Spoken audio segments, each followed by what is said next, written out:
Hello and welcome to the Grand Prix podcast. And welcome back to the Culture Files. The Culture Files! Oh, that was off tune. Sorry. This is a new series where we're deconstructing F1's absurd, expensive, and completely unhinged culture with affection, side-eye, and absolutely zero journalistic objectivity. Hell yeah. In each episode, we uncover topics the TV broadcast won't touch, the news outlets don't analyse, and honestly, probably shouldn't be left to us. But here we are. We are not experts, we are not insiders, we are just girlies with opinions, a concerning amount of free time, and a genuine belief that we are the only people asking the right questions. So, get out your red string, Polaroids, and magnifying glass, because this week we are pulling a thread that goes all the way from the paddock to the bedroom. Ooh. Wait, what? What the fuck does that mean? From one person's personal laptop to the whole of the World Wide Web. If it's getting spicy, should I get out the buzzballs? You can if you want. Should I? Oh my god, should I get a can and do the tsk into the mic? Yes. If you want. Some more? Yes. Okay. Some more. It's not a carbonated drink. I don't know it's going to make that noise. It will! Okay. Reem, could I use your mic so that you can do the ASMR? What flavour have you got, Is? Chalk teas. Made by women for women. If this breaks my nails, I am going to scream so loud. It didn't fizz. Do I have a second noise? No. Sorry, I sort of forgot how to... Ah, yes. Okay. This week, we are delving into the driver fandom phenomenon. Ooh. Dun dun dun. Anyone listening, you should get a buzzball and listen to this because the tea is nice, the drinks are good, and the info is going to be phenomenal. Oh, thank you. You don't even know what my script is yet. I can see in your eyes it's a good script. Oh, fingers crossed. So, who is the F1 fandom? Now, I want you to cast your mind back. Back to before you knew what a DRS was, Reem. Please. You're just laughing on the mic. Drag. Reduction. System. Nice. It's good. Thank God you didn't drag that out, am I right? Back to before you had opinions about tyre compounds. Reem, what are the 5 tyre compounds? And no, why are you asking me No. that? Why are you 5 asking me- tyre compounds, come on. Soft. Mm-hmm. Hard. Mm-hmm. Oh. Medium. Mm-hmm. Wet. Yeah, Oh. one more. Dry. Okay, tell me when would someone say they need a dry tyre right now? When it's dry race, obviously. I'm an idiot. I'm so sorry. Okay. Extra soft. No. Maybe in 2016. Maybe on toilet paper. Something. It's a type of wet tyre, but it's not full wet. Medium wet. It's not hard, it's not easy, it's Medium. no. It's not expert level, it's not beginner level. It's a Intermediate. There we go. well done. From day dot. I've been new. What? No, I forgot the word that I was going to say. Did you say from day dot I've been new? Tell me you're in your late 20s trying to sound young. From day dot I've been new. I just hit my late 20s, thank you. Okay, yeah, and I'm saying it shows. Back to before you had feelings, genuine, complicated, embarrassing feelings about a man in a helmet you've never met but have watched for hours on end driving a car. Reem, who is it? Why do I keep getting asked though? You're our audience's voice. Please play along. Who was I watching? Yeah. Who's your man's? Oh, Carlos Sainz. For God's sake. Speak attention. Pay attention! What were you doing? Who were you? Ah! Who were you? Were you normal? Never. Ironically, the next line is, you were probably normal. No, she No. definitely isn't, but carry on. And then something happened. Maybe it was Netflix. Maybe it was a TikTok edit. Oh, I suddenly see where you're going with this. Maybe it was a slow motion clip of someone taking off their helmet on a podium and you thought, oh no, Carlos Sainz is giving me major hair envy, even after his scalp has been sitting in a balaclava and helmet for 2 hours. That is actually really valid. Mm. I think he uses rosemary oil. Maybe it was your two best friends forcing you against your will to sit and Yes. call yourself a Grand Prix and document your transition from Yeah. F1 virgin to F1 obsessed girly pop. Standard experience. Yeah. Yeah. Whatever it was the exact moment your personality changed forever. So today, we're asking the questions that matter. Specifically, what is a driver fandom? Where did it come from? What does it say about us? Why do rival fan bases go to war with each other? What's the deal with wags? And why is it always the women who get scrutinised? Well, isn't that the lifelong question we've all Uh-huh. asking? Nearly every sentence I end up with a question is, why is it always the women that get scrutinised? Yeah. And perhaps, most urgently, why is it always Charles Leclerc that has an unhealthy hold on us? Because there was that race, don't ask me which one, on that year, don't ask me which one, where he finished a race, don't ask me what position, and the cameraman was uncomfortably close to his beautiful Yeah. face as he glugged down some cold, Oh, icy yes, water. I have seen that. So why do you remember it, huh? Because he's hot. Exactly. But that cameraman, Knew what he was doing. he knew what he was doing. Yeah. And you know what? I gobbled it up. Gobble, gobble. Gobble gobble! Thank you. Apparently I was a turkey watching this. So let's get into it. So we all know that Reem got into F1 through a whole load of peer pressure and Yep. an unholy amount of FOMO. But you were actually an F1 fan before both of us. Yes. And you got me into the sport back in 2017. Yes. How did you become an F1 fan? Oh. Do you want me to be Oh, honest? I like this. This is like an interview. I was a young girl.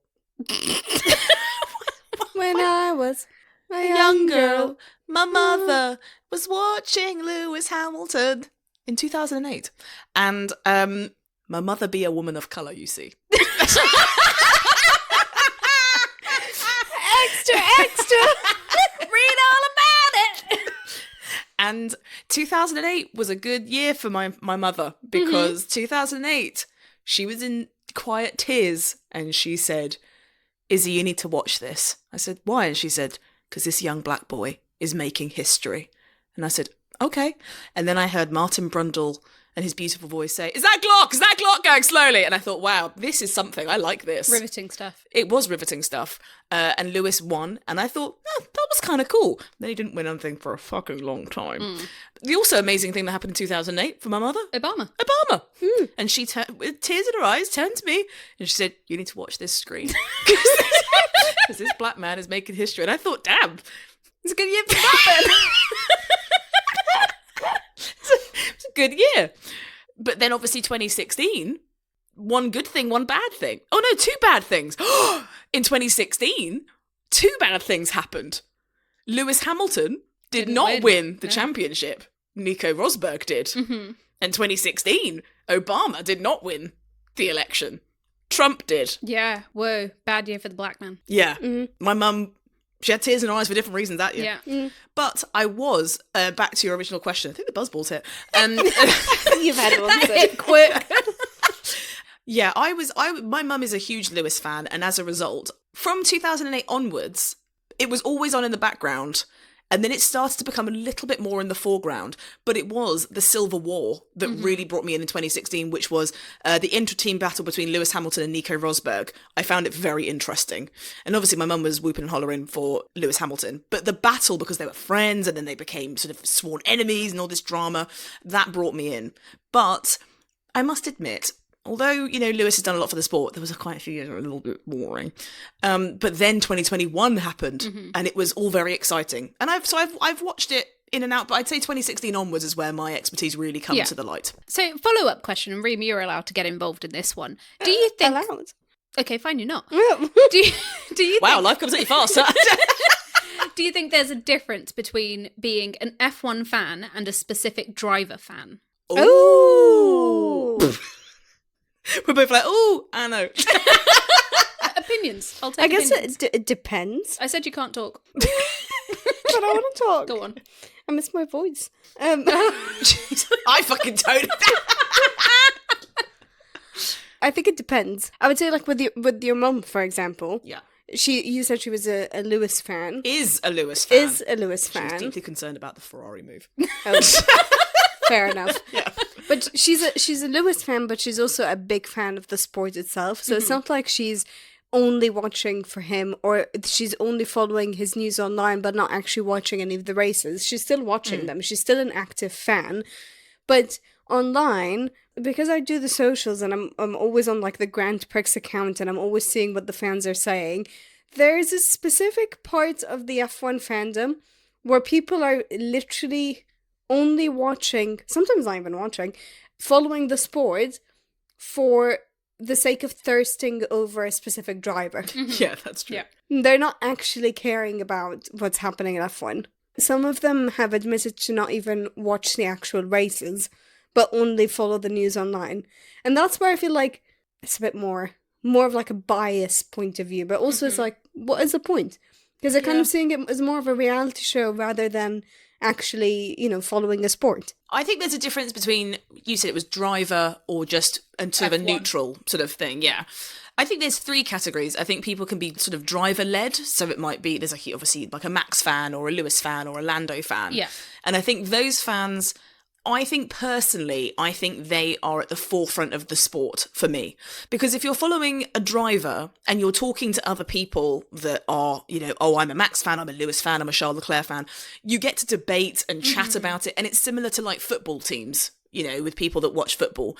You have someone that you follow, a team that you love or whatever, and you're very loyal to that.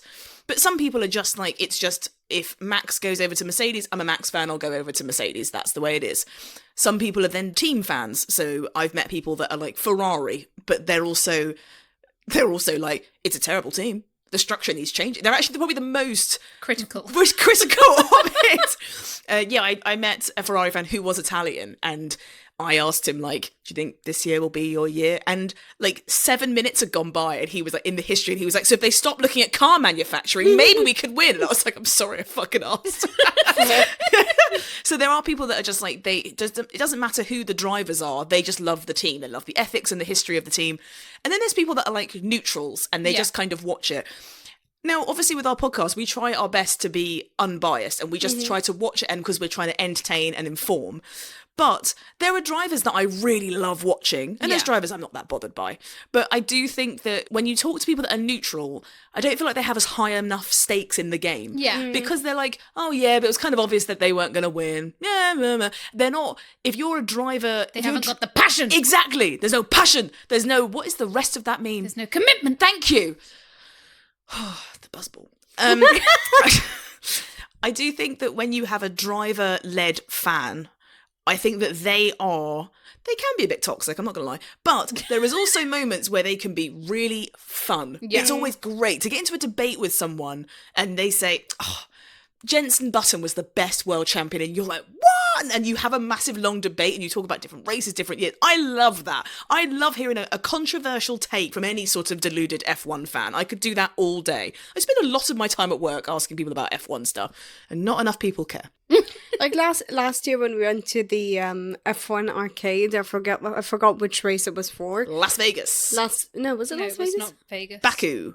It might have been Baku. I think it was. It was when Oski Piastri went headfirst into the barrier, wasn't it? It was the start of his little... Yes. Yeah, it was Baku. Yeah.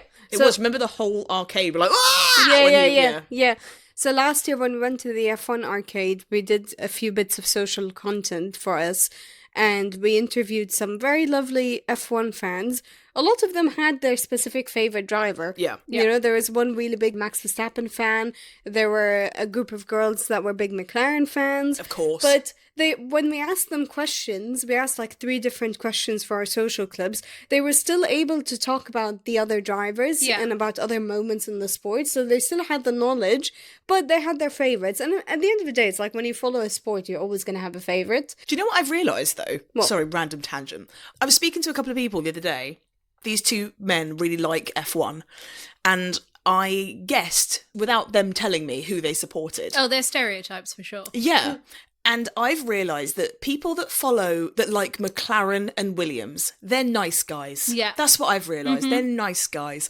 They'd open a door for someone they didn't know and oh, no, please, after you. They're sort of nice guys. And they're like, yeah, 2025 was great. If we don't win, that's okay. I just enjoy watching them race. I just want them to have fun. And I realised McLaren fans are quite wholesome. Yeah. I quite like a McLaren fan. Yeah. And I agree. guess I said, you too, I know are McLaren fans. And they said, we are actually. And I said, which one's your favourite of the 2 drivers? They said, we couldn't possibly tell you. And I said, that's a McLaren fan.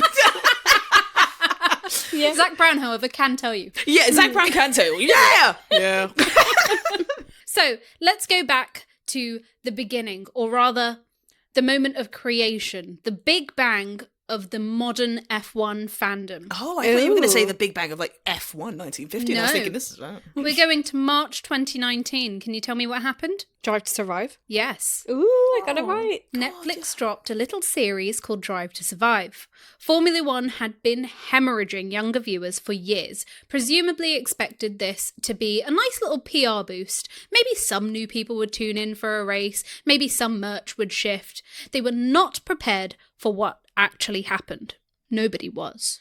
Really, I remember watching 2016. I remember it was Barcelona when both Lewis and Nico crashed out. And I was like, I need to check Twitter. This is crazy. Tumbleweeds. There was nothing. There was nothing. There was like 3 people that had tweeted about it.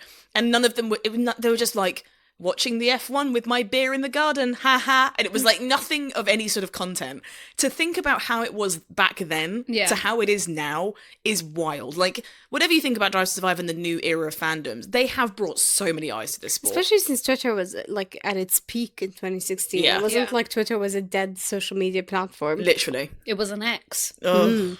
Well, this is all because Drive to Survive turned a sport into a reality show. A narrative-driven, character-led series. Think about the mechanics of it for a second. You've got confessional interviews where drivers are looking directly down the lens of the camera, telling you about their feelings. You've got dramatic music over footage of someone having a bad quali lap. Voiceovers that frame a rivalry like it's a season finale of a big series that you've been watching. Behind-the-scenes access that makes you feel like you're there, you're part of it, and these people are somehow letting you in. This isn't a sports documentary. It is reality TV. Yeah. And what reality TV does really well is it makes you feel like you know the people. And that's the whole trick. You spend enough hours watching someone react to things in a confessional, watching them argue, celebrate, spiral, and your brain starts thinking that you really know them. And even the version of them that you're watching, it's been edited, scored, and narrativized by a production team with a story to tell. And every driver gets a role, and the audience has those roles, and they get to then run with it and, you know, have an idea of what that person is like. Everyone loves an underdog, for example, and Daniel Ricciardo in the first series was the underdog. You know, do I stay with Renault or do I go with McLaren? What am I going to do? I still think he had one world championship in him, Yeah. you know. He was. I do miss Daniel Ricciardo. I think he was one of the main selling points of that. Oh, of the for early sure. days of. Yeah. I think him, Christian Horner, and Gunther Steiner. Yes. I think were the sort of de facto They were the stars. people that really helped. And now push they're that all show. gone. Whoa! Sorry. My God, they are. Yeah, they were the Holy Trinity. They were the Holy Trinity. Yeah, They actually kind of were. they though. were. They fully were. Damn. Oh my God, life moves so. Sorry, the busball's really. Sorry, but I mean Your that's. cheeks are redder than a Ferrari. Hey, that's not true. Well, It's true. yeah, it is true. And then, obviously, more recently, Lando Norris has been the underdog. Yes. And then you have your villain, which was obviously Horny Horner, and we'll wait to see who is cast for that role now that he's gone. Flavio's obviously trying, but it just doesn't hit the same. Some drivers and principals leaned in, they understood what was happening and they fed the content machine. They really became the characters in collaboration with their own fandom. And then you have some drivers, your Max Verstappens of the world, who simply refused, actively pushed back, said the show is fake and overdramatic and I want no part in it. The result of all of this is what we're calling a completely different species of fan. Not better or worse, just different. The pre-Drive to Survive fan came in through the sport, they watched races, they understood the regulations, their relationship was with the competition. Whereas the post-Drive to Survive fan came in through the characters.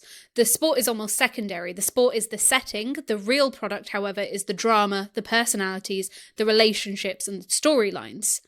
And this is also where the phrase typical Drive to Survive fan comes from, and it's become its own thing. It's sort of like a mild insult used by longer standing fans who felt that the sport's soul was being diluted.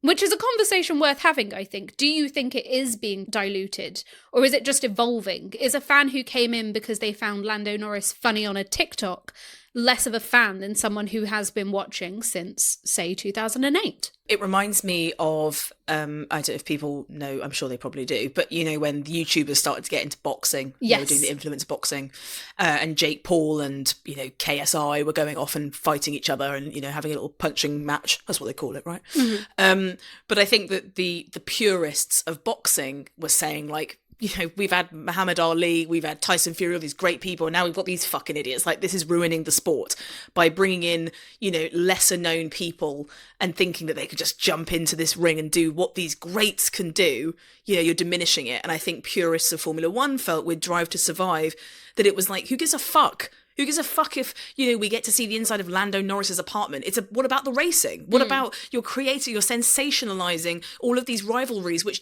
aren't true? If you were watching Thursday coverage, you'd be able to see that Lando Norris and Max Verstappen get on like a house on fire. Yeah. You'd be able to hear that they go on private jets together to travel to races. You'll be seeing that they do streaming online. Like plug in, for God's sake. Like, it's not real.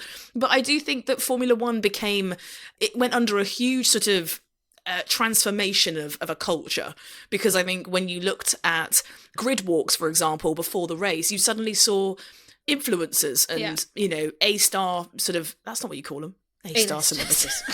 A-star, well done. A-list celebrities. You saw A-listers, and you started having more glamorous tracks like Miami and, you know, Vegas and all this sort of stuff. So it doesn't really matter how you get there. Ultimately, I love Formula One as a sport. Yes, it has problems with the sport, blah, blah, blah.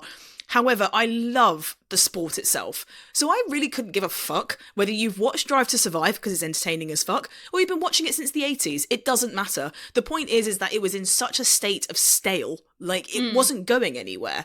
So whether you love how people got there or you hate it, change is nature. That's just the way it's going to be. I mean, the only thing that hurts my heart a little bit is that you do, like you said, on the grid walks and stuff, there are influencers and you know, celebrities and stuff like that. And a lot of them just don't know anything about the sport. And it's like they've been invited by a brand to come along. Yeah. And for them, it's this glitzy, glamorous thing. And it's like, hello, I have a little podcast that I'm doing and I would really love to do a grid walk. And I'd love to meet Martin Brundle and answer some questions from him. Please. But we would never get a look in because we're not, you know, Megan Thee Stallion or Cara Delevingne or whoever else. And I think that is a good point to land on. Yeah. We're not Megan Thee Stallion. Sorry. That is true. No, I'm being good. I'm a bad bitch. Now, from the top, sorry. I do get your point. Like, there is definitely an element of, because I've heard like clips of YouTubers saying, "Oh, I don't actually know anything about F1. Like, I didn't care that much, but I was invited, so I went." But they're also there by design. Yeah, they're there by Liberty Media wanting them to be there. And also, you have to remember, by there being influencers and A-listers there and new brands approaching the sport, it means that people like us and people that listen to our podcast, which a lot of them are women that are trying to get into the sport, get past that big barrier of jargon and tech and all this, like, what the fuck is going on with these tires and shit? Exactly. it means that they are more likely to be attracted to the sport. I'm not saying that women can't be interested in Formula One just based on the tech, but I'm saying that when it becomes more of a cultural interest and popular culture interest, it's kind of like, okay, what's this sport all about? If it's just a load of old blokes standing around with a couple of cigarettes saying, oh, that V6 engine is well good, isn't it? It's not going to attract people. I was born in the wrong era. I reckon. Get me a ciggy and an oil rag. Like a little sexy F1 pin-up girl, yeah?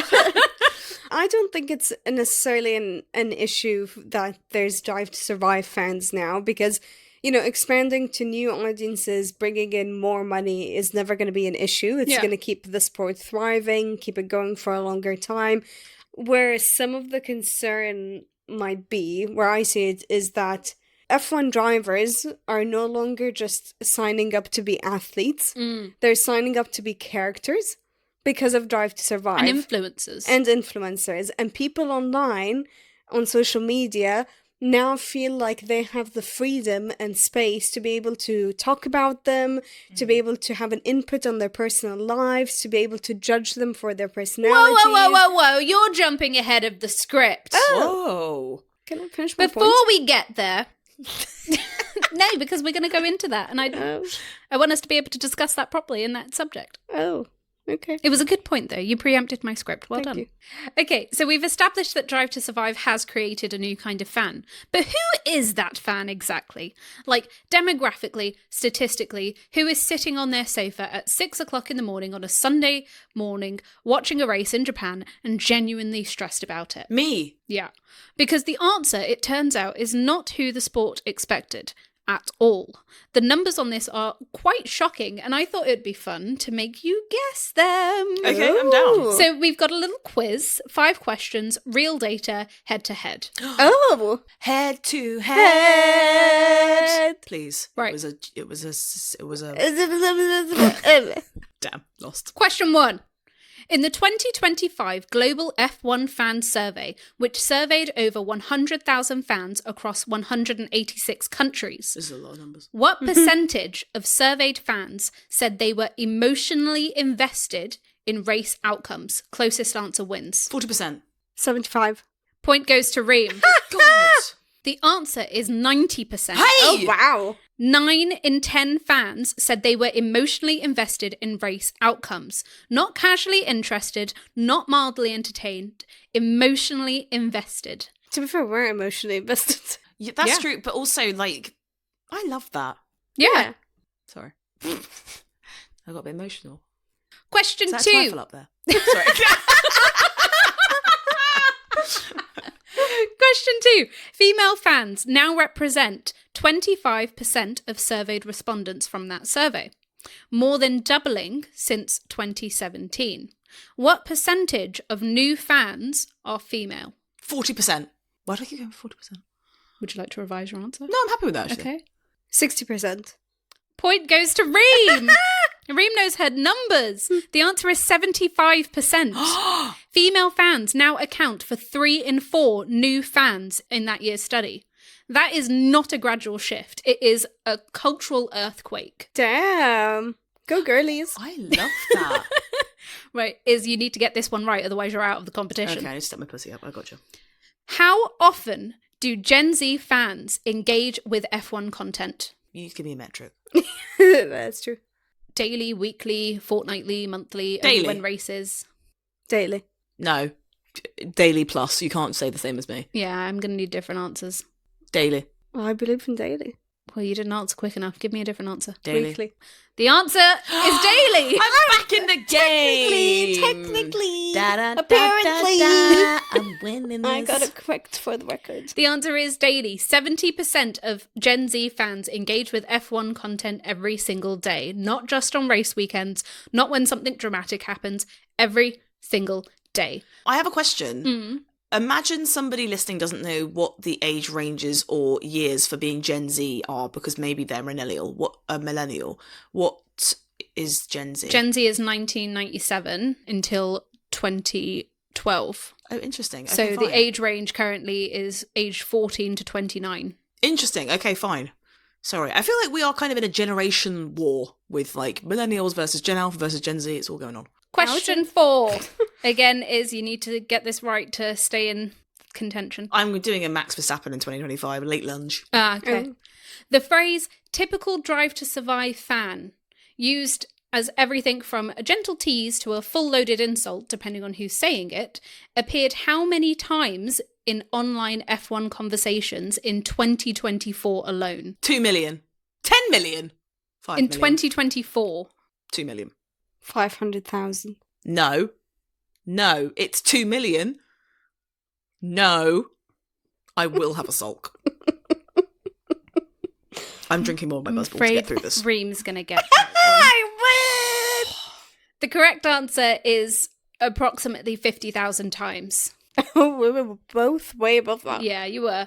So, I mean, it's a lot, but it's not as much as you guys were thinking. It is 2024. 2024 wasn't as hostile as potentially it is now. But there's, you know, an entire ongoing cultural negotiation about what actually counts as a real fan happening in real time constantly on the internet.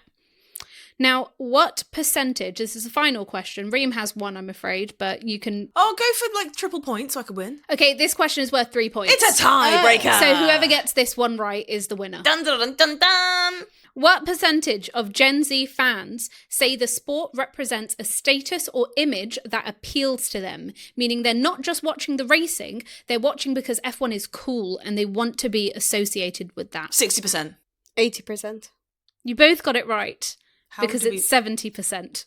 Oh, we tied. You tied. We We tied. because I had a point You more tied. than We tied. You No, but I had, We tied. but I had a Good- point more good than going, buddy. mathematically. Good I going, won. buddy. It's always lovely to play So with you. won. 70% of Gen Z respondents feel that Formula One represents a status or image that appeals to them. F1 is a personality now. It's a vibe. It's an aesthetic. You can buy the cap. Sorry, Is just like one. the way you said it. Is one. Mathematically, I Is one. won. I won. Rewind. You can buy the cap without watching a single lap of racing. This is a completely legitimate lifestyle choice that has made Formula One an awful lot of money. Oh. Did those stats surprise you? Not really. No? Mm-mm. Well, you got a lot of them wrong, so they must have done. I got all of them right. Not all of them. I got all of them right. You didn't down. let me say daily for the one that I'm just going to get right. She's actually not wrong. Yeah. So now we move on a little bit to what you were trying to talk about. Thank you. I can finish my point. Not yet. Oh. So now we're going to talk about content. Content. Not racing content, not the official broadcast, the other content. The content that, if we're being honest, a significant portion of the fan base is consuming far more than any actual race footage. Memes. We're talking about the fan edit. That's embarrassing. So if you don't know what a fan edit is, firstly, welcome, you must be new, please stay. A fan edit is essentially a short video anywhere between 15 seconds and 3 minutes in which a fan takes existing footage of a driver and reconstructs it into something new, something with intention, with narrative, set to music, often slow motion, often featuring a lot of meaningful eye contact from Charles Leclerc with a camera really close in his face, no idea why it's happening. And look, on the surface, it seems pretty innocent. People have been making fan videos about celebrities since YouTube had an upload button. This isn't new behaviour. What is new, however, is the scale and the sophistication of it, and frankly, the sheer volume of it online. Because F1 fan edits are not a niche corner of the internet, they are a primary content category. There are accounts on TikTok and Instagram dedicated entirely to edits of a single driver that have follow accounts in the hundreds of thousands. There are editors who have developed such a recognisable style that their fans can identify their work within the first 2 seconds of a video. The formula, if you'll excuse the pun, tends to go in one of a few ways. First, there's the thirst trap edit. We've all seen it, girls. There's no point lying. Yeah. Yeah, it's slow-mo, it's dramatic, usually a helmet coming off, some jaw lines. We've seen it all. We've watched it to completion. No one's judging anyone. You pop it in your wank bank and you move on with your day.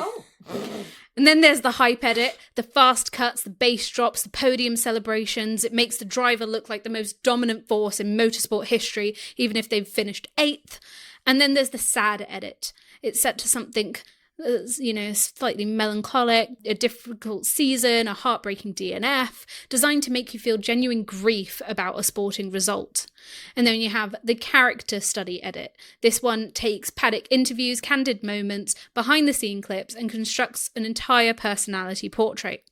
Here's where it gets interesting from a cultural analysis standpoint, which is the hat we're going to be wearing today. We're analysts doing some serious work here. Of course. The fan edit ecosystem has essentially created a parallel media industry, completely unofficial, completely unregulated, and in some cases reaching more people than the official channels themselves.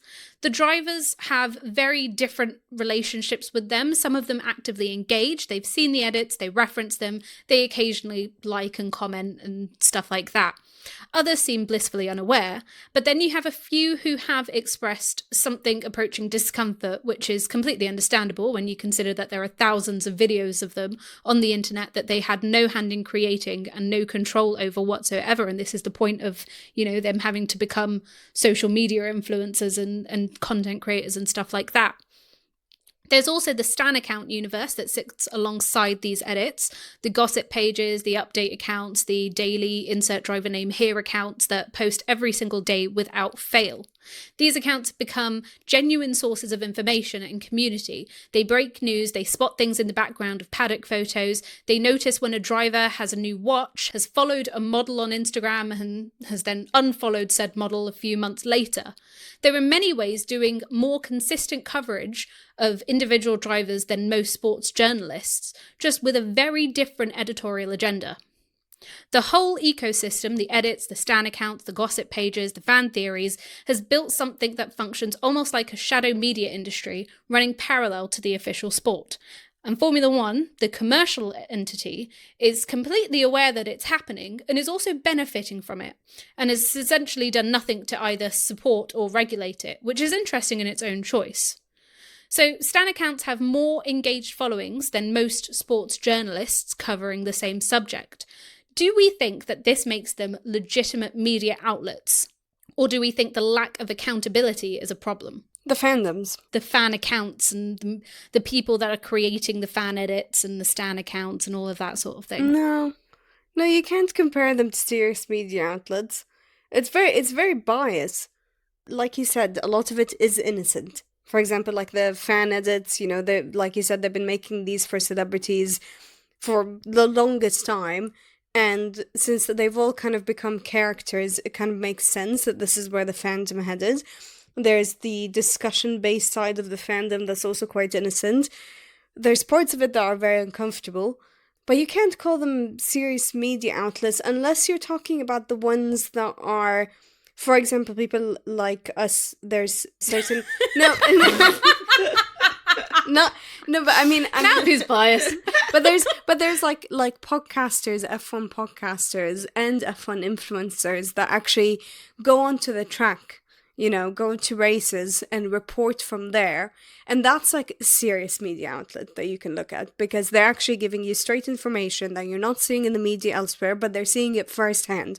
And you can trust those. There's some people who are quicker to respond to what's happening on screen during the races. There's like a few accounts on Twitter that will instantly show you the full radio messages from a race before you've even seen it on the news online. Those are also trustworthy. But the actual like fandom, the information and discussions and rumors that they're giving, a lot of it you kind of have to take with a grain of salt. A lot of it comes from certain people don't like a specific driver, so they will nitpick and try and find things to kind of trap them and make their image look worse, and then people will turn against them. And I don't really know if you could trust those kind of people.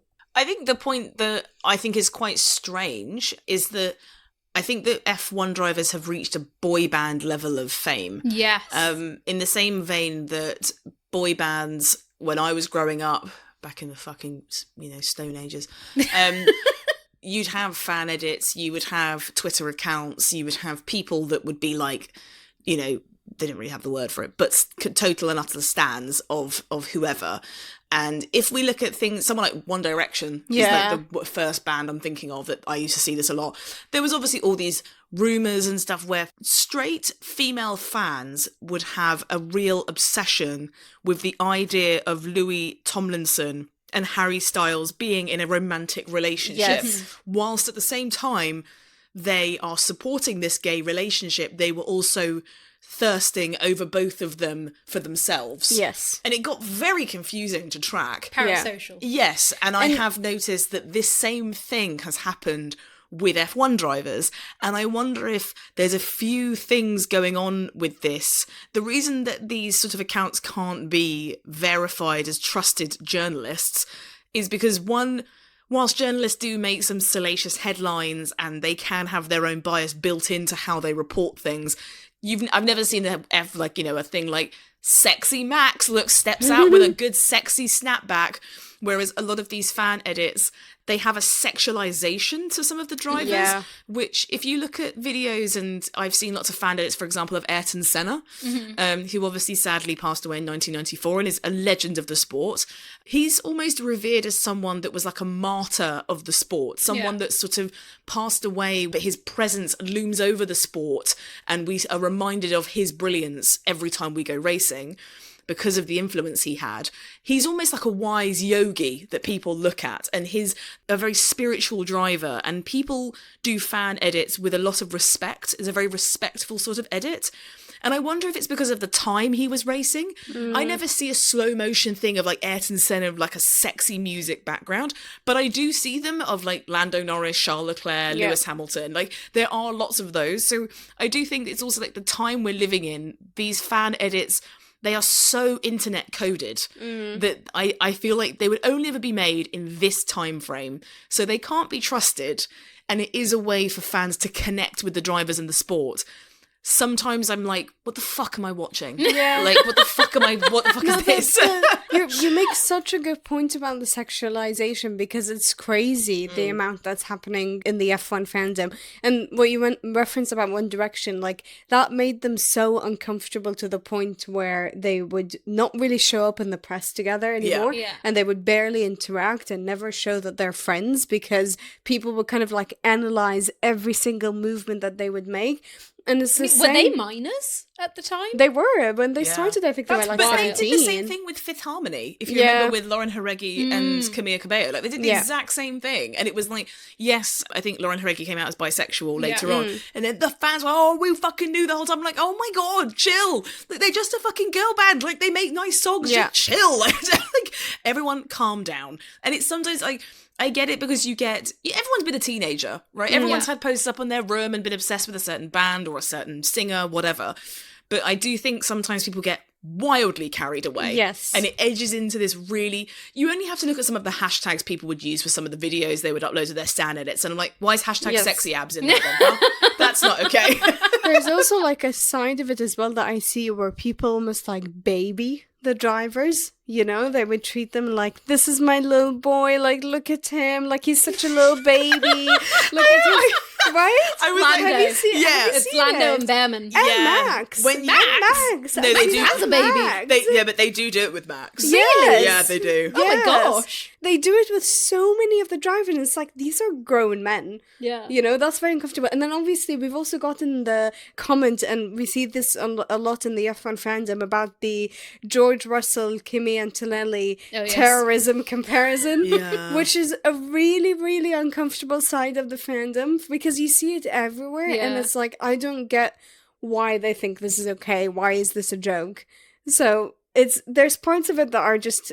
It's too far. Yeah, for those that don't know, people call George Russell George Bin Russell. Yeah, George Bin Russell and Kimi Talabantinelli, because they have been known in recent years to crash into people to be able to gain in the races. So they're calling them like racing terrorists. I do feel like, especially with the fact that like the Middle Eastern tensions happening in the world, with like real people being affected by it, I'm like, maybe let this die out. How about that? Do you know what I mean? Like, it doesn't feel very it feels very not 2010. politically correct. Yeah, it feels very 2010 kind of humour. I was surprised in this day and age people are still sort of doing this sort of stuff because like it's really not okay. But yeah, I don't think they can be trusted, but I do think that it's becoming much more cult fandomish than it used to be. Right, let's move on to conflict. Dun dun dun. Specifically, we're going to talk about the fact that the F1 fandom is not just one fandom, it's many fandoms loosely orbiting the same sport. Occasionally watching the same race, and at fairly regular intervals going absolutely to war with one another. Yes. Because here's the thing about building a fan base around characters rather than a sport, and this is the Drive to Survive legacy that nobody really talks about, is when you invest in a character, you don't just want them to win. You want other people, other characters, to lose. You develop opinions about drivers that go way beyond sporting rivalry. You find them annoying in ways that feel way too personal. You have arguments on the internet about their personality and their choices and their general vibe, as if you have ever been in the same room as them. And look, rivalry is not new to sport. Supporting a team and disliking another is as old as sport itself.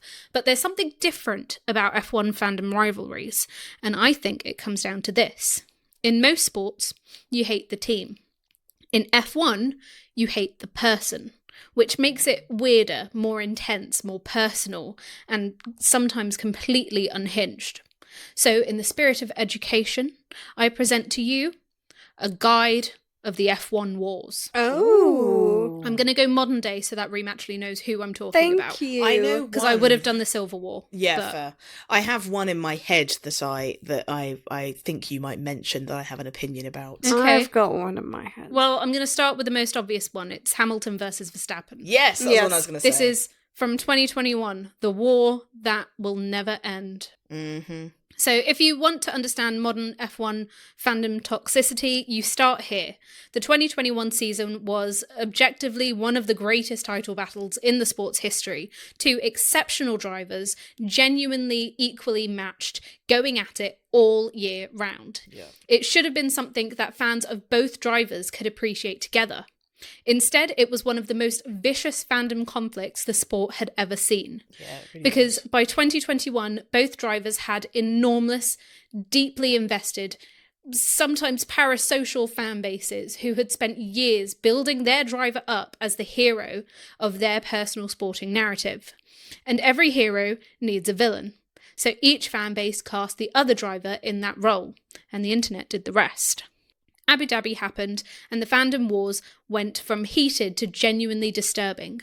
There were death threats and coordinated harassment. Nicholas Latifi, who crashed during the race and thereby accidentally influenced the outcome, received an avalanche of abuse so severe it became a news story in itself. The race director, Michael Massey, also received threats, and it stopped being about sport approximately 30 seconds before the checkered flag had even fallen in the race. What's interesting about it is that neither Hamilton or Verstappen asked for any of it. Neither of them wanted their fan base to behave in that way, but once you've built a parasocial army, you don't really get to control it. Number 2. Can I guess? Go on. Oscar versus Lando? Yes! Yes, very The fandom nice. that had to learn how to share. Hmm. So this one's newer, a bit more subtle, and honestly, a bit more psychologically interesting. For a couple of years, Lando Norris was McLaren's guy, the fan favourite, the funny one, the one that they were rising up and building and growing up to become their champion. And he obviously did become their champion. He did. He was the one with the edits and the Stan accounts and the Wattpad stories, we'll get onto that, and the fandom that was deeply personally invested in his success. And then Oscar Piastri arrived, quietly and competently, and started being very good at Formula One, which was quite frankly inconvenient for everyone else who was emotionally invested in Lando being McLaren's number one. And suddenly there were two of them, and the team had to learn how to diplomatically be neutral, and the fan bases had to figure out how to coexist in the same paddock, the same comment section, and the same team merch queue. The tension this created wasn't about racing, it was about loyalty, about which driver deserved the team's support, and about whose storyline this was supposed to be. The fact that Norris and Piastri themselves appeared perfectly fine with each other and have said so repeatedly has done approximately nothing to calm things down online, because the fandom is not really about them at this point, it's about the fans. And then we move on to War 3. Can I guess again? Go for it. George versus Max. No. Have you got one for me? Ooh. It was a storyline in last year's Drive to Survive, as in the one that we just watched last month. Oh my god. My mind is blank. I'll give you another hint. Miami. Lewis versus Adami. No. Think lower down, team. Lower down. Carlos versus Albon. No. Lower than that. Nico versus Gabby. No. Alonso and Stroll. No. The lowest of the lower down teams. Pierre Gasly versus Franco Colapinto. It's Colapinto. Uh-huh. And it's Jack Doohan. Of course it is. A rivalry? Of course it is. They're battling for the same bloody seat, left, right, centre. Fair. So this is the war of a new team joining mid-season, or in this case, a new character joining mid-season.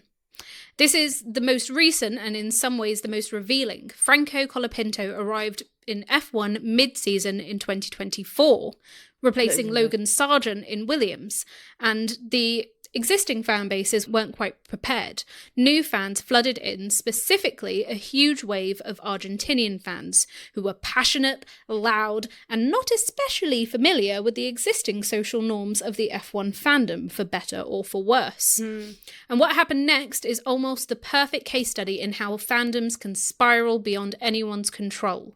Colapinto fans, in their enthusiasm, started treating other drivers as obstacles. Jack Doohan specifically, who held the seat at Alpine that Colapinto eventually took. He became the target. The abuse started being directed at him as soon as Colapinto entered the Alpine picture. And a parody account even fabricated an Instagram story by Jack Doohan's dad, which was reported as genuine by the Argentinian media, leading to a further torrent of abuse. Colapinto himself told his fans to calm down. It didn't work. It rarely does. And it got to a point where Jack Doohan had to have armed security around him because the fans were sending him emails saying that they were going to chop off his limbs at the Miami Grand Prix if he wasn't out of the seat to make way for Colapinto. So fandom rivalries have always existed in sport. Is what's happening in Formula One actually new, or are we just aware of it because social media makes it more visible? I think it's much more visible. I think as well, like, for a long time, you wouldn't go and watch Formula One in the pub. For the UK, Sky has had the rights for many years. Before that, it was ITV, Channel 4. So you would watch it in your living room, and you'd be sitting with most likely either people that followed the same, the same story and liked the same drivers as you, or you'd be watching it on your own. And God, could you imagine sitting down and watching Abu Dhabi 2021 with a fan of the opposite driver? I think blood would be shed. That would have been heated. Yes. But we're now in a point where F1 is showing in pubs. We've gone to watch Formula One races in our local pub. Lovely pub. Won't say what the fuck it is on this podcast, but it's a lovely pub. It is a lovely pub. It's a lovely pub. And you're never going to know what it is. And if you see us there, yikes. Mind your damn business. I like a Malibu and Coke. Double. Yes. But I think with social media, I mean, you can talk about this in so many aspects of social media and the internet now in the, the slightly bonkers times we're living in. Misinformation is everywhere. Yeah. And on top of that, social media creates echo chambers of people thinking the same thing, being chucked, into the same comment sections, becoming more rigid in their views of something. And then when they suddenly find a comment section where everybody's together, all hell breaks loose and people get a lot more definite about their views because they're coming up against someone that thinks the opposite. One thing that I also think is like quite a good point is that during 2021, Lewis is no stranger to playing, mind games with his competitors and rivals. And he did that very well. He made comments in the press saying, I remember what it was like to win my first one. It's pretty hard, And Max would retort saying, it's not, I don't give a fuck. Like, what the fuck is he talking about? Yeah. And I'm not feeling any pressure. And Lewis is very good at that. He's known for doing that with a lot of people that he's come up against when he's fighting for a championship. But the point is that even after the controversial decision of Abu Dhabi, he came out of the car, he congratulated Max, he congratulated Christian Horner, and he stood on that podium with a lot of grace, and there was no bad feeling. Lewis's ailment was always with the decision made by the racing director. He never made any direct threats. He never called on his fans to go and, throw abuse at people, and vice versa with Max. He never did, never said like, Lewis is a crybaby, everyone needs to go and fucking send him hate. He basically said, if I was in the same position, he handled himself really well. And I get that it was difficult, but that was the outcome. But the fans took it upon themselves to create their own narrative, which was, Lewis has been wronged, I'm going to send some abuse online. But the actual drivers in reality are perfectly normal with one another and have a lot of respect for one another. And the fans are never satisfied with that. Yeah. But then traditional media on top of that don't help. They feed into it with all these narratives, the questions they ask in conferences, and things get chopped, edited, fan edits made, and suddenly there's a rivalry that is only existing on these planes of social media, not in real life. And it plays out like reality TV, exacerbated and re-edited back in Drive to Survive, and it just gets recycled over and over and over again. Now, Reem, I have a question for you. When a driver publicly tells their fan base to stop harassing people and it doesn't work, what does that say about the relationship between the driver and their fandom? Who is actually in charge? Ooh, because they've become characters now, I think it is the fandom. Yeah. And I think actually they've got a lot more power than they think in terms of, it's not just their reputation, it could be their career. Because fandoms have such a big say now online that for them, if they're cancelling a driver, for example, or if they really, really dislike a driver and they keep sending hate messages and they're showing their disdain, if that driver is then not being sponsored, not bringing in money to the team, then the team can very much let go of that driver. Yeah. Similar to that's probably what played into Christian Horner, no, not a driver, but like Christian Horner being removed as team principal. His reputation was damaged for the right reasons. By himself. Yes, for his own wrongdoing. But his reputation was absolutely damaged online. The thing is, when we talked about the villains of F1 episode, when we talked about previous people in the sport that were real proper villains, like Flavio Briatore, who's still in it, but also like others that were in it in history, they've done a lot worse. Yeah. They've done so much damage. Enzo was killing Italians. Yeah, literally. Yeah, literally. But the thing is, there was no social media back then. There was no fandom that had a say back then. So they wouldn't be able to cancel them. So they would have no reason to fire them from those positions unless they weren't bringing in any money. But currently, if their reputation is damaged, it can affect them bringing in money, which can affect their careers. So yeah, I do think to an extent the fandom is in control. The drivers they just have to kind of play nice almost. They have to satisfy their needs. Satisfy their needs? Yeah, in terms of like, they need to cooperate with the fans. Like, they need to be, for example, they might have to apologize for stuff that they didn't think they would need to apologize for. Got you. Just to satisfy the fans. Sorry, I just thought satisfy their needs sounded Not like sexual. they were gonna... Okay, it just sounded a bit sexual. Well, that's your mind. It is my mind. Yeah. After Yeah. a choc cheese. Yeah. Yes, I'm onto a strawberryta now. She's the only one drinking, by the way. That's not true! I'm not, I need to read. You've got gin and tonic right there! That's a squash, ma'am. No, it's not. Okay, girlies, it's time to talk about the girlies! Oh. Not the drivers, not the engineers, That's so flamboyant. not the executives, the wives, Oh. the girlfriends, Oh. the wags. Oh. A term that was invented by tabloid media in the noughties to describe the partners of footballers and has since migrated into F1, which already tells you something about the energy that we're working with here. Because the wag in the F1 fandom ecosystem occupies quite a fascinating and, quite frankly, unfair position. A wag is simultaneously one of the most watched, most discussed, most scrutinised figures in the F1 paddock, and also officially not part of the sport at all. She's adjacent, she's background, she's technically just there to support her partner, and yet entire Instagram accounts are dedicated to her. Fan forums have threads about her that run into hundreds of pages. Her fashion choices are analysed, her old tweets are excavated, her relationship timeline is mapped. Her looks are debated with a level of forensic detail that would be alarming if it were directed at literally anyone else. And the drivers? They're fine. The drivers are always fine. The men are always fine. Whoa.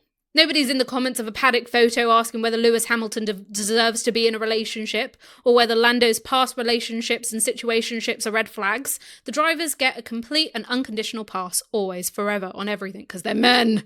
But the women in their lives do not. That gin is really hitting, huh? Someone put something in my squash. It was me. And this is important because we want to be precise about this. The majority of F1 fans are not doing this. Most people watching the sport, even the most parasocially invested ones, are perfectly capable of being happy for a driver who is in a relationship and moving on with their lives. But there is a vocal, persistent, and extremely online subset of the fandom that has decided that the WAG is a problem to be solved. And I think it is worth unpacking because it reveals something real about how women are treated in spaces that are nominally becoming more female-friendly. So let's talk about what actually happens. A driver is confirmed to be in a relationship, or sometimes not even confirmed, just rumours, cough, Kim Kardashian, cough.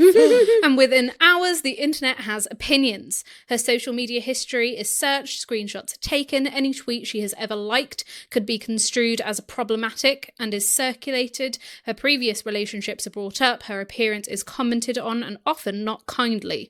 Whether she's good enough for him is debated, as though this is information that is anyone's business other than the actual man she's in a relationship with. She may not have chosen the public life. She may have a completely private Instagram. She might not do anything other than live in proximity to a famous person. None of this matters. Most of the backlash towards WAGs gets chalked up to parasocial behaviour, and yes, that is part of it, but it's arguably more culturally revealing than that, because when you look at who is doing this, it's largely women. It's women doing it to other women on behalf of men who have no idea that it's happening and almost certainly would be mortified if they did. I've got a theory about this, by the way. Okay. Yeah. Well, the dynamic, women policing other women in service of a parasocial relationship with a man, is not unique to F1. It shows up everywhere. It shows up in K-pop, in football, in Hollywood, but F1's new predominantly female fan base makes it particularly visible and worth examining. So the issue is that it's taking women who are, in many cases, accomplished, interesting, independent people, models, athletes, medical students, investment professionals, and it reduces them entirely to the relationship that they are in with a driver. It judges them on a set of standards that their partners are never held up to, and it treats their presence in the paddock as an intrusion rather than a choice. And it does all of this while being largely perpetuated by a fandom that is in itself mostly female, which is quite ironic, I think.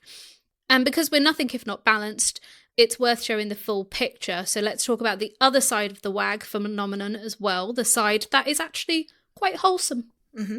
Because for many female fans who struggle to find representation in a mainly male-dominated sport, the WAGs provide style and lifestyle inspiration. They're often the most visible women in the paddock, and they've become style icons, brand ambassadors, social media presences in their own right. Some of them have even used their platform quite brilliantly to bring other women into the sport.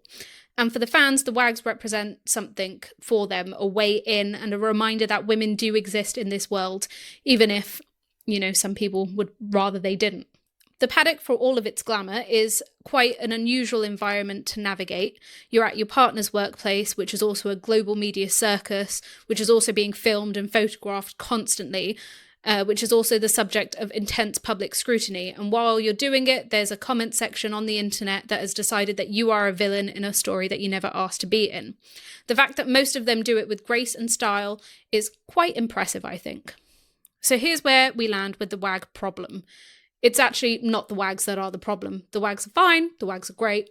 The problem is the fandom culture that has imported the worst tendencies of celebrity gossip into a space that keeps telling itself that it's progressive and welcoming and new and female-friendly. And the women in the paddock deserve better from the women in the stands. I have seen this, sorry to say, very ugly side of the fandom when it comes to the WAGs. Specifically, most recently around Alexandra Leclerc.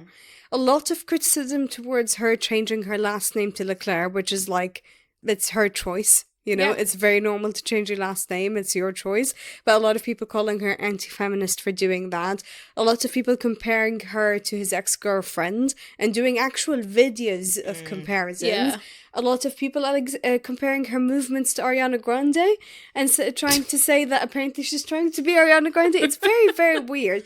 And my theory around this is you don't see this happening to the drivers that are older No. or less attractive. Shade. They're all attractive, but like I'm saying, You just parked in a parking spot and then immediately drove off. no, but I mean less attractive in terms of that, like, you know, boy band look like Charles Yeah, Leclerc, yeah. for I example. get you. Yeah, no, you I know know, what you mean. you see it more with like Charles Leclerc, George Russell, even Max Verstappen to an extent sometimes, and I think my theory is, like you mentioned about One Direction, Yep. and this kind of like parasocial relationship that they had with the boy band, and with them thinking that Harry Styles and Louis Tomlinson are together. I think that's sexualization coming from women, where a lot of them, by the way, in the fandom do want the drivers to be together, Yeah. or they themselves want to be with the drivers. They end up using that and turning it into hate against their partners and the women. And with One Direction, I remember being in that fandom and I saw that a lot happening to the girlfriends of the boy band members. There was a lot of hate to any one of their girlfriends. And it's the same exact thing happening in F1. Completely different people, same problem. And it's very, very sad to see that this is still happening, because for a lot of the One Direction fans, I saw a lot of them kind of grow up, get past their teenage years, and a lot of them have then gone online to say they're very sorry for the stuff that they've said before, especially when Liam Payne passed away. A lot of them were talking about that and the influence they had in their careers and the way that they changed the way that they act towards each other.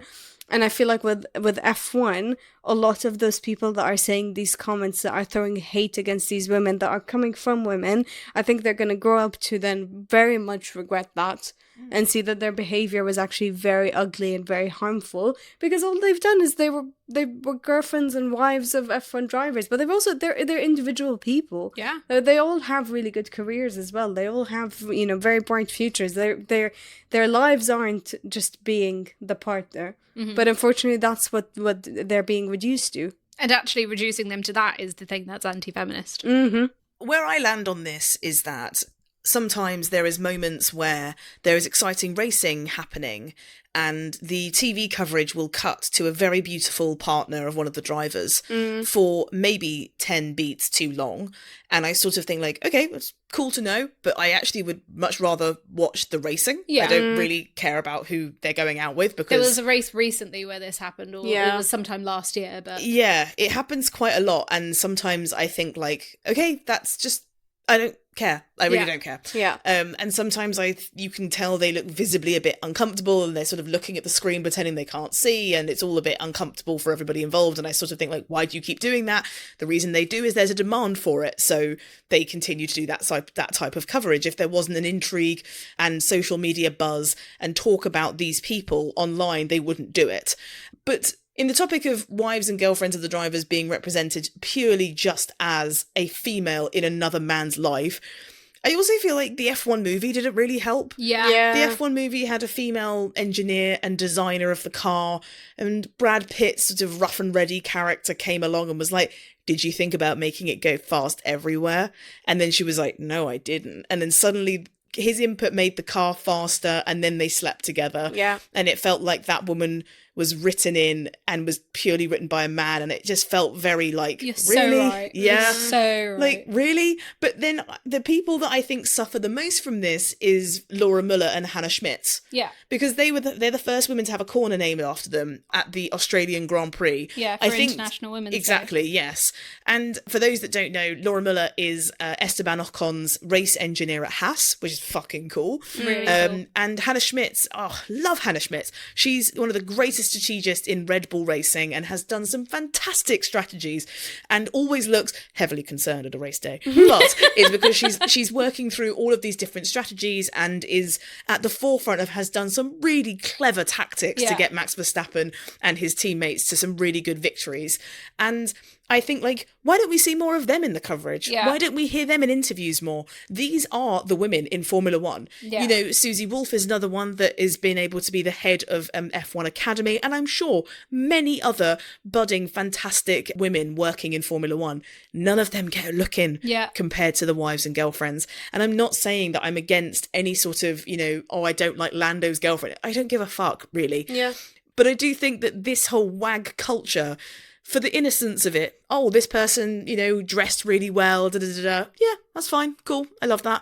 But when it gets into like, oh, she's a bitch, she doesn't deserve Charles, oh, she's just here for George's money, blah, blah, blah, that I find so yucky. And I'm like, girls, we're better than this, come on. Like, it doesn't need to be like that. And I think it takes oxygen out of the argument that women are just as good as men in any space they wish to be in. They just need to be allowed to given the space to do so. And when we fill that room and that space with loads of fucking nonsense on social media, we're ruining it for ourselves. If this was like looking at women drivers, the whole conversation about their boyfriend wouldn't even be a thing. In the F1 Academy series, they didn't really feature any of the women's partners in that series. Yet with Drive to Survive, there's lots of mentions and also evidence of all of the drivers' partners here. There, and like George was on the yacht with his partner and stuff like that, and then obviously Charles has been with his partner, and it's all documented. So I do feel like that is part of it, though, isn't it? It's like there's a nod to like, this is content people will care about, and it generates buzz, it generates conversation, and a lot of the times, unfortunately, creates a lot of unpleasant sort of commentary that it doesn't need to be there. Okay, well, love's in the air, and we have arrived at the segment that I'm sure you both have been looking forward to. The one that... Is it Lewis Hamilton's extensive dating history? Because we might be here all day. No, it's not. It's one that has required a lot of research and quite a lot of emotional preparation. Oh. We need to talk about Wattpad. Oh, God. Yeah, we do. For the uninitiated, cherish this moment of innocence, for it is about to end. Wattpad is a free platform where anyone can publish fiction. It has 90 million users. It's spawned actual published novels and Netflix adaptions. Twilight. Yeah. It has an absolutely thriving F1 section. There's thousands of stories, fake dating, enemies to lovers, slow burn, very fast burn, the entire spectrum of human romantic storytelling, except all the male leads are Formula One drivers. Now, there's nothing wrong with fanfic. It's completely legitimate creative tradition, and there's some very talented writers on Wattpad. So we respect the craft. But I have pulled some extracts from some real stories on there, removed the names, and your job is to identify the driver purely from the vibe. Oh, this is exactly my sort of segment. I love this sort of weird stuff. Can you tell who the brooding one is? The charming disaster? The secretly soft one? Ooh. The one who is inexplicably mean for 3 chapters and then kisses her in the rain? Max. Yeah. Okay, let's find out if you know your drivers as well as Wattpad does. Oh. I've got 3 examples. I've never been a Wattpad kind of girly, you know. I've never been such a tight part of a fandom that I've wanted to read Wattpad. No, nor I. Maybe I'm missing a trick. Maybe this could be my new type of literature. Well, we're watching Succession now. Maybe you can try and find some Succession fanfic. Oh yeah, Murdoch fanfic. Yeah. That's what gets my blood going. Kendall Roy, give it to me. Okay, number 1. The name of this story is The Mysterious Mrs. Blank. The Mysterious Mrs. Blank. Oh, sorry.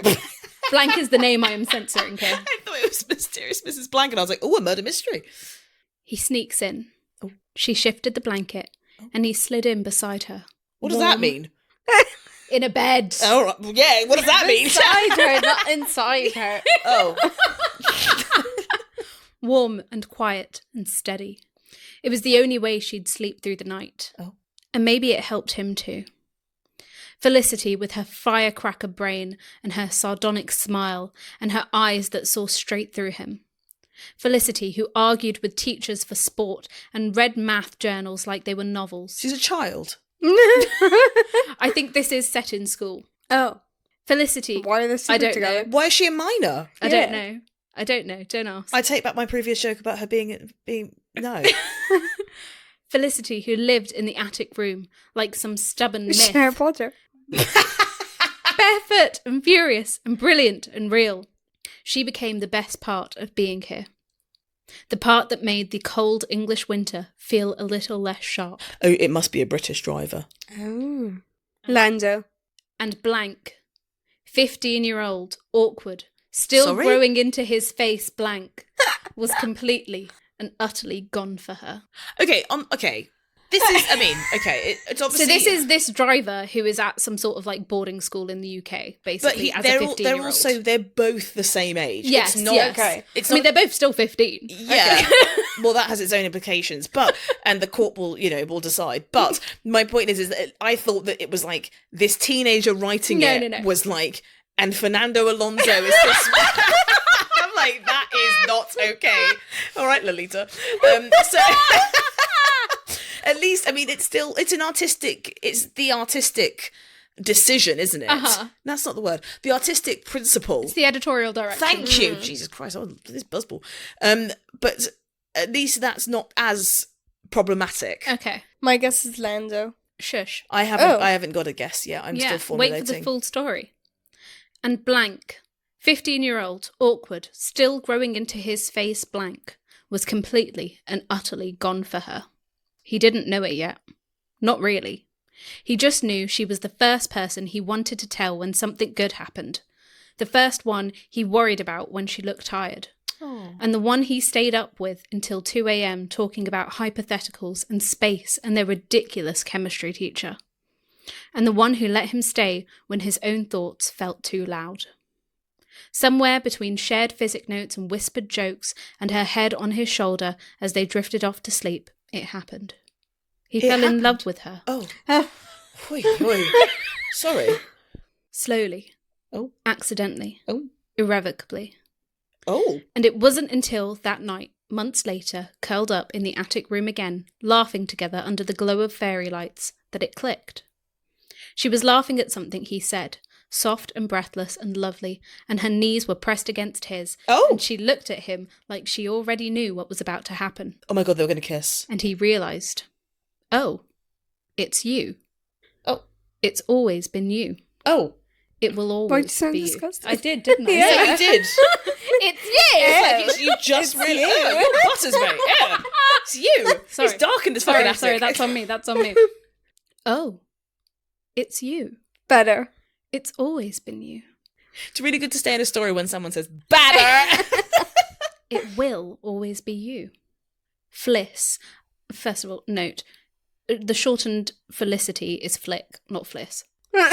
Okay, got you. But Fliss, for the fliss, sake of bitch. just doing what's written here, Fliss, Got you. he said, and it came out like a breath, like a prayer that he hadn't meant to say out loud. She tilted her head. Yeah? He swallowed. Oh. Good boy. He's 50. Oh, yeah. She blinked slowly, that calm, steady look she always gave him when she already knew the answer. He broke off. Tried again. I feel... Felicity smiled, all warmth and certainty. I was wondering when you'd figure that out. This is giving Alex Albon. That made him laugh, a small exhale of disbelief and something deeper. You knew? Of course I knew. Her voice was barely more than a whisper. You sneak up here every night like the stars are going to vanish if you don't. I like it up here. You like me up here. Oh. That shut him up. What? A beat passed. Then she leaned forward just enough for her nose to brush his. It's okay.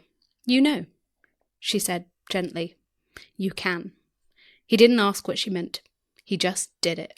He kissed her. Not in a rush, not with fireworks. Just softly, completely, like he'd been waiting to do this his whole life. Maybe he had. Oh, I feel like it could be Alex Albon. My guess is Lando. The mysterious Mrs. Blank. Who is Blank? Mrs. Norris. I could be Norris, but I'm going to go with Albon. You're both wrong. Oh my God. One of you is closer than the other. How the fuck do we know? Based on height? Mrs. Piastri.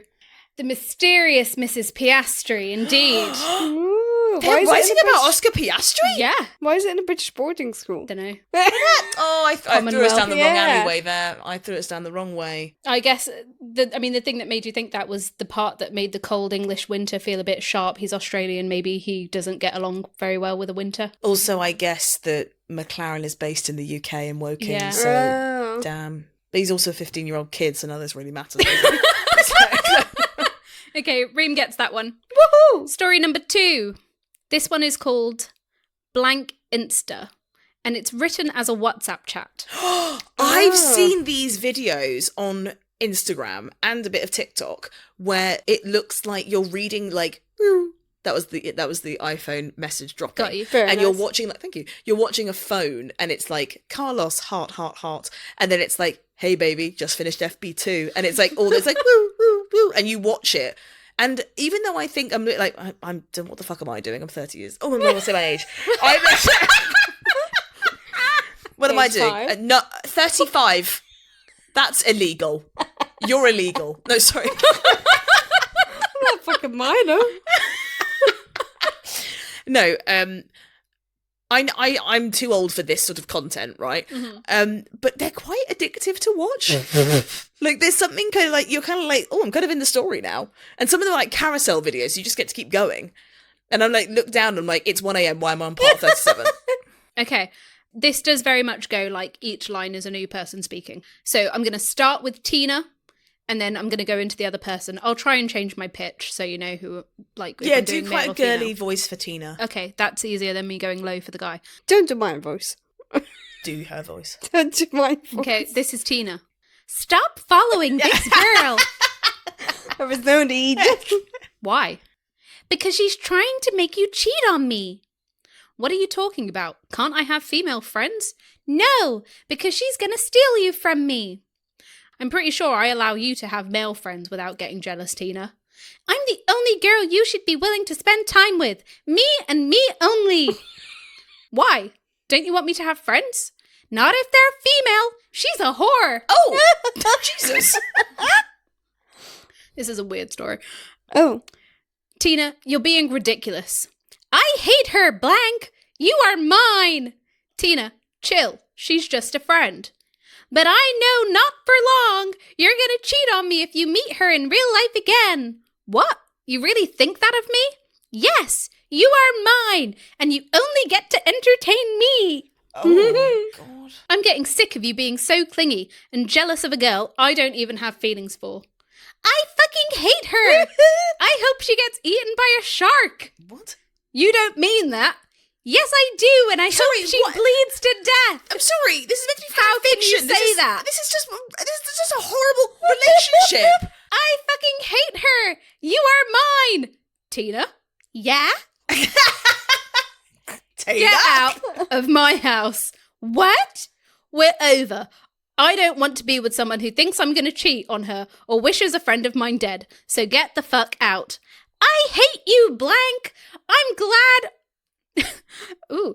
I'm glad that all those times I didn't go to the track and slept with men who could satisfy me better. Sorry? What on earth is happening? So you say I would cheat on you, and you tell me that you cheated on me? How many times? More than hundreds! More than hundreds.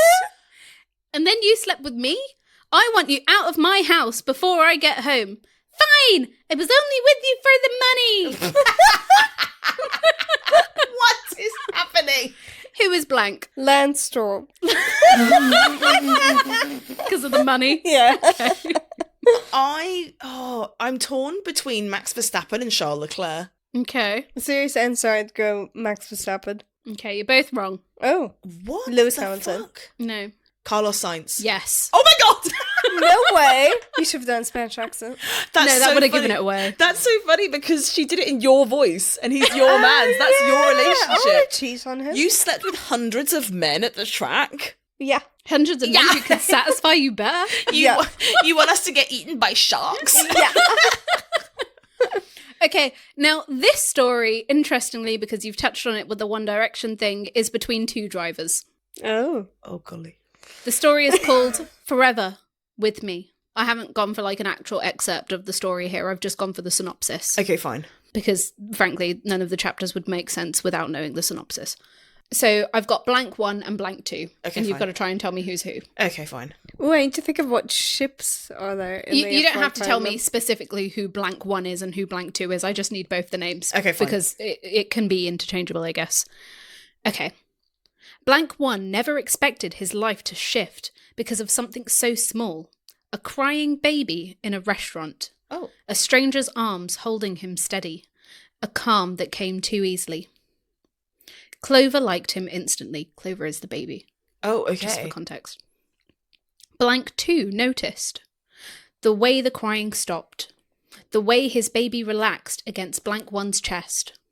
Desperation made him bold, and before blank 1 could think too hard, blank 2 made an offer that felt impossible. Work for me. Blank 1 hesitated. He told himself it was only a job. Better pay, shorter hours, a chance to finally save for his dream. Nothing more. Blank 2 told himself it was just temporary. Just help. Just someone that Clover liked. But days turned into routines. Mornings filled with fog and soft laughter. Late nights with tired eyes and shared silences. Clover became the quiet reason they kept circling each other, closer than either planned. I don't need you, blank 2 insisted. I'm not staying, blank 1 lied. Yet every glance lingered too long. Every goodbye felt heavier. Somewhere between responsibility and comfort, something neither of them named began to grow. Two lives colliding in the smallest ways. And in the space between a child's laughter and unspoken feelings, blank 2 and blank 1 find themselves falling, slowly, unexpectedly, and far too deeply. I didn't plan to want you, but I don't know how to stop. Sorry. So, a driver is in a restaurant, Mhm. sees a crying baby, takes said baby, then has driver No. 2 is a waiter, and driver 1 says, please can you work for me? No. And then they fall no. in love with Clover in the background. It's it's elaborate kidnapping. Blank 2 has a baby. Right. And blank 1 is somehow able to calm this baby down to the point where blank 2 wants blank 1 to work for him, I'm assuming as a nanny or something. Manny. As a manny, yes. And they fall in love. And there just was no essence of Formula One in any of that story. That's very But it's the same called- with the first one. The first one was like a 15 years old boarding school context. Doesn't have anything to do with F1. yeah. But when we read the Wattpad ones in a previous episode, they were still F1 related. Yeah. They've gone further now. Yeah. They're even further in the cave of fanfic because it's now not really about Formula One. Yeah. Very strange. Okay. This one's called Forever With Me. Forever with me. Why wouldn't they add Clover in the name? Interesting. Clover's quite a side character in I all of want to this. say, Clover has no dialogue. Oh. She's a baby. Well, Thank you. I want to say one of them is Max because he just had a baby. So I feel like they might write stuff about him having a baby. I'm trying to think who would people ship Max with. I don't know that they ship him with anybody, really. Although currently it's Antonelli. They have got a little cute bromance. They do. I was going to say Lando and Carlos because they And, were... Carlos, okay. People love those two together. But then I also wonder if maybe you've gone for two other Carlando. people. Yes. That is the ship name. Yeah. Maybe you've gone Max for two other and people. Charles? Max and Charles. I don't know. Maybe they ship them together. What would that be? I'm going to go with Charles... Lickstappen. Lickstappen. Lickstappen. Why are you McClare. saying Lickstappen? McClare, like McClare. a Mackey's. Okay. I'm going to... Oh, but then it's also Charles Leclerc and Carlos Sainz as well. They were teammates. Oh, maybe I'm going off piece with this. Fuck. And then maybe do we bring in George Russell into the mix as Max well? and George. Oh my god, what a fucking power couple. I didn't plan to want you, but I don't know how to stop. I'm gonna go with oh fuck. I'm gonna go with Charles Leclerc and Carlos Sainz. Okay, Reem, are you sticking with your baby theory? Yes, Max and... I quite liked Max and Charles as a shout, you know. Max and Charles. Okay, we have a winner. Oh! Fuck. Izzy. Yes! Who was It is Charles Leclerc and Sainz. and Carlos Sainz. Carlos Sainz is the one with the baby. Charles Leclerc is the one that knows how to calm said baby down. Oh. He does have a dog. Hmm. baby Leo. Mm-hmm. Makes sense. Yeah. Yeah. You see the wedding photo with the little dog in the bottom. Adorable. There we go. That's Wattpad. Yeah. Interesting. But the part of me is hesitant to judge fan fiction like that too heavily. I think story 2 was crossing into something weird. Yeah. Which one was story 2? Remind me. The texting. WhatsApp, the texting. Yeah, that was well, I also think, like, if you're trying to fantasize about something with you in a relationship with, like, a celebrity, why would you imagine being in a toxic relationship where they're trying to dump you? Some people do like toxic relationships. Yeah, that's but true. But if It's I that was... parasocial sort of, like, you really, really want me, but I'm unbothered by you. Yeah, but if I've ever thought about me and Tom Hardy, it's not him being like, I'm dumping you, you're gross. Like, it's like no, why the fuck would I want that? Why would I imagine more problems for myself? Yeah. Well, that's fanfic for you. Yeah, I think, I don't know. I don't want to judge it either, because I guess it's like creative outlets, right? Mm-hmm. But like, if you're removing the entire F1 context out of the story, what is the point? Well, of they having become them? characters, haven't Yes, they? exactly. They become entities entirely of their own All- outside of the sport. Yeah, all they're using is their faces in their head. So they've got the images of their faces, their voices, and I guess like some of their personality, even though the only personality they see is what they see on Drive to Survive, basically. And I guess as well, imagine if you went to work and someone on a different floor, maybe a different department, had published something on the work intranet, and it's a story about you and one of your co-workers that Oh, you're that's not happened to me before. Has it? I always wondered why you left. But if you imagine seeing a story written about you romantically linked with one of your colleagues that you don't have any interest in dating, and you then have to coexist knowing all this weird stuff has been written about you and everyone's reading it, and you just have to be okay with it. You can't say that makes me uncomfortable, and it's just out there. Yeah. Even though there's a creative outlet, people have all sorts of different interests, drawing, doodling, fan edits, fanfic, whatever it is. Some people like escapism. That's been, that's a tale as old as time. Great song. It is. Yes. Wah. That was terrible. Sounded like Clover. It did. But then you think about if Charles Leclerc, who's happily married, and his wife, knowing that there's a fan fiction about him and Carlos Sainz. Yeah. Understandably, that With would a baby. Yeah. Like, if someone wrote fanfic about us three, it would make me really uncomfortable. That would be like, what But the also, fuck? I have such a morbid curiosity to Oh, read. we'd have to spend an episode reading it out. Like, that would be so funny. Please write a fanfic about us. No, don't! I don't want us all to be 15 in an attic rolling around, naked. Touching like... knees and noses. Exactly.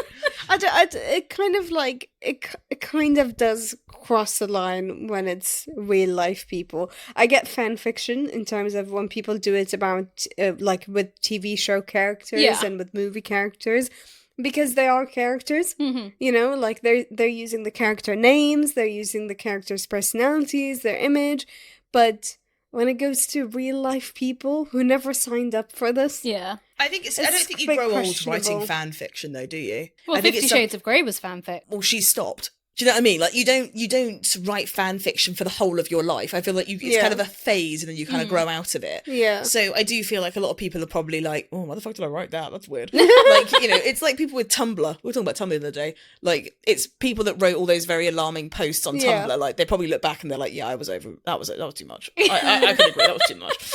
So I do think maybe it's that. But, it's a hobby. Everyone's got to have hobbies in this, this economy. It's too expensive to go to the fucking cinema. Write some fanfic. And I guess it's less. I guess it's less harmful than Killing people. Well, yeah, but also like the direct sort of like hate and insults on social media. Yeah, I'd rather you write and, like, fanfic than be racist to people online. Yeah. Should we leave that as our main point? Yeah. It's fanfic's better than racism. Yeah. Good. Glad we can settle on that. Okay, so we've covered a lot of ground today. We've talked about how Netflix accidentally rewired an entire sports fan base. We've talked about the demographic shift that nobody in the boardroom could have predicted, and now everyone is trying to monetize. We've talked about the fan edit industrial complex, the rival fandom wars, the WAG discourse, the Wattpad universe, and sometimes where it tips into something quite uncomfortable. So let's end by asking the question we've been circling this whole episode. What are we actually all doing here? Are we here for the sport, the characters, and is there a world where people can coexist in the same universe but for entirely different reasons? Oh, I think it's a mix of all of it. Yeah. Yeah, because you were talking about this earlier today where you kind of sold F1 to me as a reality show. Mm-hmm. And that's how you got me to get into the sport. And it's very true, because I wouldn't be interested in F1 if I didn't really know the drivers that are in it. Do I have the level of obsession where I've got a parasocial relationship with the drivers? And Carlos Sainz, yes you do. But no, but it makes me enjoy the sport more because it makes it more real. It gives you that emotional attachment. Exactly. Yeah. It makes me wanna, like, when I'm really liking Kimi Antonelli, for example, and I get to see him go up on the podium after winning his first race ever in F1 in 2026, I get this, like, sense of, like, pride. Yeah. To see him go from a rookie in 2025 to winning a race to leading the Drivers' Championship. You do get that emotional attachment. And if I didn't know the drivers, if I didn't know, like, what kind of person he's like, I wouldn't really care that much. One of our favourite shows is Ted Lasso, for example. And I would have never... Yeah, I might be all that you get. Amazing impression. Heaven knows I've tried. 10 out of 10. But I mean, with Ted Lasso, I would have never ever been interested in watching a show about football. Yeah. But the characters in yes, it's fiction, but the characters in Ted Lasso are so wholesome. Yeah. That you love watching it. Like, you end up really loving each and every single character, and the scenes where they're actually playing the matches, I'm genuinely interested in watching them because I love all of them. And it's the same with F1. So I think sorry, I forgot the main question. Are we here for the sport, the characters, and is there a world where we can all coexist in the same universe but for different reasons? Yeah, I think we're here for all of it. Great. Nice summary. Thank you. TLDR. I cite back to an iconic moment, Devil Wears Prada, the film. Okay. If you remember, there's an iconic monologue delivered by Miranda Priestley when the main character, Andy, is wearing a lumpy blue sweater. Yeah. Yes. And Miranda Priestley talks about essentially the illusion of choice in the fashion industry.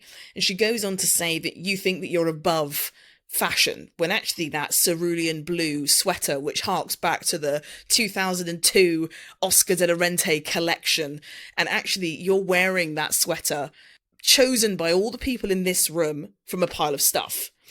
And the whole point of what she was saying was, you think that fashion doesn't impact your life, but it does. And I think that essentially she was trying to pull on the idea that Andy didn't choose that sweater of her own choice. It was chosen for her by design of the fashion industry, by the big players in the room that she was scoffing at. I think that a lot of the fan culture and the fandoms that are created in Formula One think that they're there by their own choice, but they are there by design from Liberty Media. If you look at the choices of which Formula One have gone down, they've tried to make Formula One cool again. They have things I saw the other day, like the F1 official playlist. Yeah. And they have like these big headers with like big famous artists like Ray and other people, DJs and stuff. And it's like, you don't need that. Why do you need the official playlist of Formula One? Like, I have my own music. It's my, I don't need to listen to like, what's that song? The Ferrari song. The song. Bella Ciao. That's not what I mean. That's literally not what I mean. Do you know what I mean? I got a Glock in my Ferrari. That's not what I mean. You got a fast car. Let me find it. You'll know it when I play White Ferrari. What? White Ferrari. That's Frank Ocean. Nope, not that. Oh yeah, I've heard that song. They have those kind of songs on those playlists and stuff, but it's all targeted to make F1 part of the culture, of popular culture. And I see a lot of people nowadays wearing like the vintage Ferrari jackets and people wearing caps and the apparel for all these teams. And it's become something you can wear. Yeah. And it never used to be, because it used to be very boring, plain, sort of... It's also such a fucking money spinner as It's well. such a money spinner. Because I was in Brighton a couple of years ago, and I went to one of like their like vintage shops and stuff, and there was like a vintage Mercedes F1 leather jacket, and I was just looking at it and thinking, wow, that looks really fucking cool, because this is a jacket from like the 70s or something. It's 350 quid. We went into Primark last week, and there was Alpine merch. There was. And that's probably because Franco Colapinto's fandom is so huge. Yeah. That there's you know, not in the a UK want for... Primark, but I'm sorry. No, but there's like a want for Alpine merch apparently. Yeah, but Alpine is also, their merch has also been in Hollister. Like they do have quite a wide reach. same with of McLaren and Red Bull and Sauber. Ford. And Ford, yes. So I think the point is that I think that even though all of these different types of fandoms are all part of Formula One now, it can't be understated how it's all been very strategically put in place to make it so. So they will all exist because they've all been brought there through the same means and channels, which is Drive to Survive, social media, apparel brands, you know, all of those things. You remember that trend? F1 is becoming a bit inescapable. Yeah, it is. Do you remember that trend where they had the thing where it was like everybody brings a cocktail at this, you know, themed around a team? Yeah. Like those sorts of things, and the memes and everything, they've all become part of it. Yeah. Even though they're separate from the racing, they're all part of it. Yeah. And even if you don't like F1, there's like fun F1 adjacent things that you can do, like the sim races, like the F1 arcade and stuff like that. You will get people who have never watched F1 before going there just to try a sim race. Yes, and stuff like that. And you know, even a step beyond that, I was in the Stratford Westfield last month, and they've set up something called F1 Box, I think it is. It's literally just sim cars in this thing, and it's like 6 sim cars, and it's like just, I mean, absolute money spinner, but it's fucking everywhere. Yeah, you can't escape Formula One. It's so ingrained in popular culture nowadays, and by design. I like what you said about it being built by design, because as well, like, if you think about it, it's the basis of the sport too. Because there's a drivers' championship and there's a constructors' championship, and the one that's actually bringing in the money is the constructors. Yeah. So really, that's the one that they need. But the drivers is to build that kind of response from the fandom where they've got certain ones that they're rooting for, ones that they're because people are more likely to be fans of drivers than they are of teams. Yeah. But that's like the basis of the sport. So this is what they're meant to do the entire time. Yeah. And there you have it. That is the Culture Files. Thank you for being here. We'll see you again next time with another topic that probably shouldn't be left to us. Agreed. But it will be. Yeah. You can't stop us. Exactly. Like a whippet. Psst. No. Why have you just pissed yourself? Sound. Why have you done that then? No. I wanted to do a whipping sound. Whip it! A whippet! Not a whip. Oh, what's whippet? I think it's a dog. Oh. We'll be back in a week's time with another episode to fill this raceless gap that we have. Yep. Make sure you follow us on socials. We're available on Instagram, TikTok, and YouTube. Make sure you give this podcast a share, a like, a follow, a subscribe. A pat on the back. A pat on the back. I would love a pat on the back. Reem. I would also I'm gonna. No, I mean, give her a pat. I'm gonna press stop so we can all mutually pat on the back. Sounds good. Okay.